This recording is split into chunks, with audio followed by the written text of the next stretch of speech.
Kalian sadar tidak sih? Kita tuh sering susah fokus untuk konsentrasi, tiba-tiba tidak terasa waktu terbuang begitu saja dengan hal-hal yang tidak penting. Hari kamu berasa kosong dan kurang bersemangat, kamu merasa tidak berbuat apa-apa di setiap harinya, kamu suka menunda sesuatu, dan ternyata semua itu gara-gara kebiasaan kita setiap harinya itu yang mulai mempengaruhi pusat inti dari kontrol yang kita punya, yaitu otak.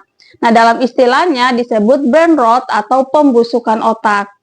Assalamualaikum warahmatullahi wabarakatuh. Terima kasih kalian sudah mengklik video ini bersama kami kembali mengatur arah hidup.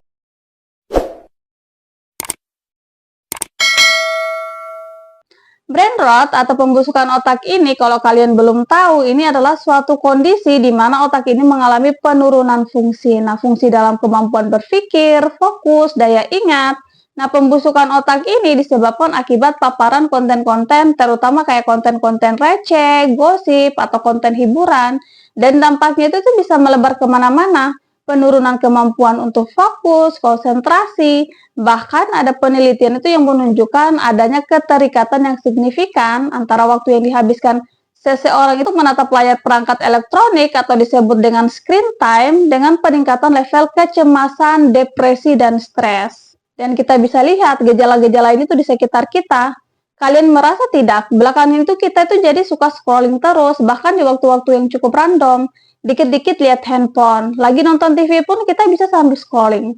Atau lagi kumpul sama teman-teman, bukannya cerita, malah sibuk dengan HP masing-masing. Dan bahkan mungkin rata-rata di setiap harinya, kita itu bisa di atas 3-5 jam menatap layar ponsel. Dan itu dihabiskan untuk konsumsi konten-konten hiburan, atau bahkan entah kenapa, saat kita itu ingin membuka HP, niatnya mau cek sesuatu yang penting, tahu-taunya malah berakhir buka Instagram, TikTok, scrolling Facebook, habis itu lupa, tadi itu kita mau cek apa ya?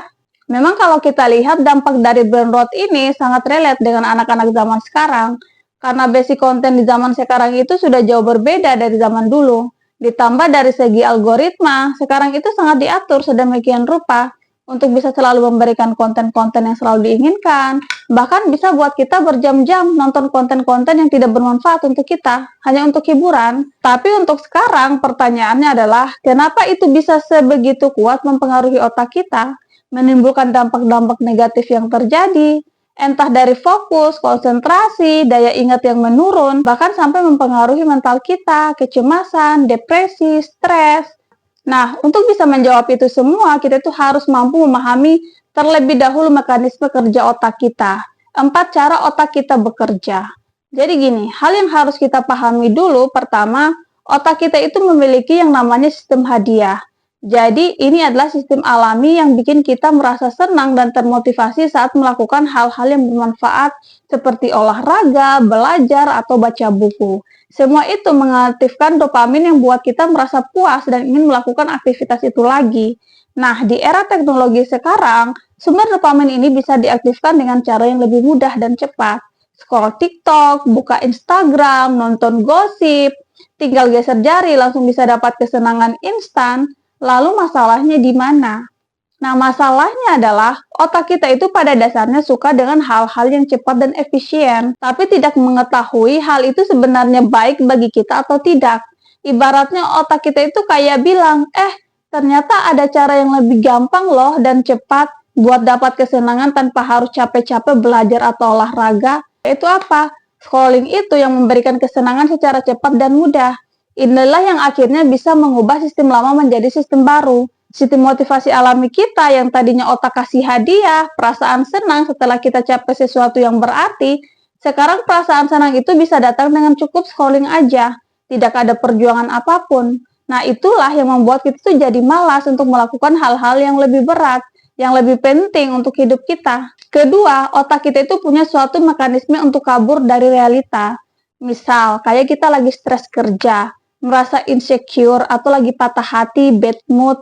Nah, proses yang kita lakukan untuk meredakan emosi negatif itu seperti olahraga, meditasi, journaling, curhat sama teman, mencari solusi. Nah, aktivitas yang seperti inilah itu yang akhirnya membuat kita tuh mampu mengelola emosi dengan baik. Nah, melatih otak kita menjadi lebih kuat untuk menghadapi masalah dan stres di kemudian hari. Nah, tapi kenyataannya sekarang, Banyak orang itu yang tidak sadar, banyak orang memilih scrolling sosmed untuk menghilangkan emosi negatif tadi yang bisa dibilang tidak sehat. Scrolling terus-terusan tanpa kenal waktu, inilah yang membuat kita tuh bisa terjebak di lingkaran setan. Nah, karena apa yang dilakukan itu tidak mengelola emosi yang ada di diri kita, tapi hanya menekan emosi, menutup emosi untuk sementara waktu, tidak menyelesaikan akar masalahnya. Nah, yang ketiga, kita tuh perlu tahu bahwa otak kita itu memiliki dua sistem dalam berpikir. Nah, sistem yang cepat serta instan dan sistem yang lambat tapi kritis. Nah, ketika kita terlalu sering mengkonsumsi konten cepat, video singkat, hiburan receh, dan yang sering kita latih di otak kita itu hanya sistem cepat. Nah, sedangkan sistem lambat yang ada di otak kita yang penting untuk berpikir kritis, dan karena sistem tersebut itu jarang dipakai, hasilnya kita juga sulit untuk berpikir kritis. Sulit fokus, rasanya kayak berat untuk mencari tahu lebih dalam akan suatu informasi. Karena ketika kita mencoba untuk mendalami suatu materi, untuk berpikir, untuk fokus, dan waktu yang agak lama, kita tuh merasa tidak tahan, merasa terganggu karena otak kita itu tidak terbiasa. Inginnya itu dapat informasi cepat dan instan. Keempat, otak kita itu memiliki sifat sosial. Nah, kita itu secara alami punya kecenderungan untuk membandingkan diri dengan orang lain.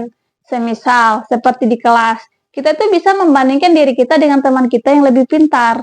Kita bisa terdorong untuk menjadi pintar juga, untuk bisa mendapatkan nilai yang bagus. Nah, di lingkup lingkungan, melihat tetangga kita bekerja, kita juga itu jadi terdorong untuk bekerja, tidak malas-malasan. Kita bisa meningkatkan kapasitas diri dengan membandingkan dalam lingkup yang sama, setara.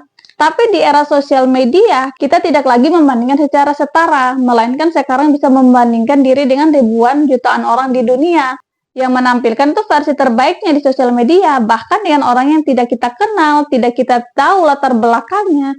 Inilah salah satu yang menimbulkan standar TikTok, membuat standar yang tidak realistis. Pertanyaannya, apa sih kebiasaan-kebiasaan yang bisa kita lakukan untuk membantu mengembalikan fokus kita, memperbaiki cara kerja otak kita? Nah, langkah yang paling sederhana yang bisa kita lakukan itu ada 3. 1.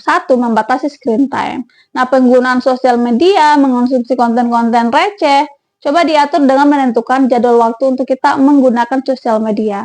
Sehingga kita menggunakan sosial media itu secara sadar. Tidak setiap menit, setiap jam kita selalu ngecek HP dan scroll sana-sini. Karena ketika kita bisa membatasi ini, kita sudah tuh melatih otak untuk tidak selalu mengejar kesenangan instan. Sekaligus kita itu dapat melatih fokus, mengerjakan tugas atau kerjaan tanpa gangguan selama rentan waktu tertentu. Supaya kita itu bisa melatih otak untuk tidak mudah ke distraksi, melatih saraf kita untuk fokus dan konsentrasi. Kedua, membaca buku. Hal yang bisa kita lakukan juga untuk melatih kinerja otak itu dengan membaca buku. Nah, karena dengan membaca buku ini otak kita itu akan dilatih untuk terbiasa nih bertahan dalam satu aktivitas. Dan yang ketiga, olahraga. Nah, yang sering diremehkan adalah olahraga.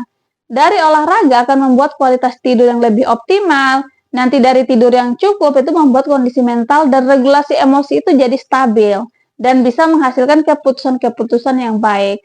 Mood di pagi hari itu jadi bagus, tidak merasa cemas, menjalani hari jadi semangat, bisa fokus.